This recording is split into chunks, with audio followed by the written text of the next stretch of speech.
Сахнада жаңақорғандық өнерпаз Талап Тотаев.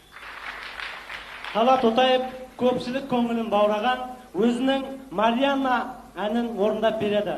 Сонымен сахнада Талап Тотаев, қабыл алыңыздар.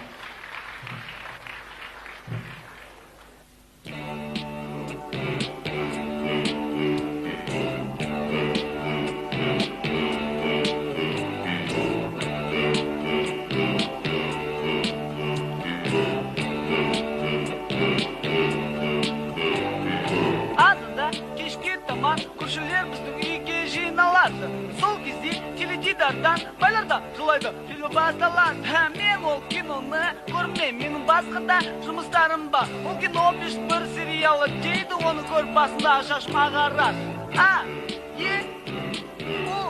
Марианна мені түсінер, Марианна мені кешірер, Марианна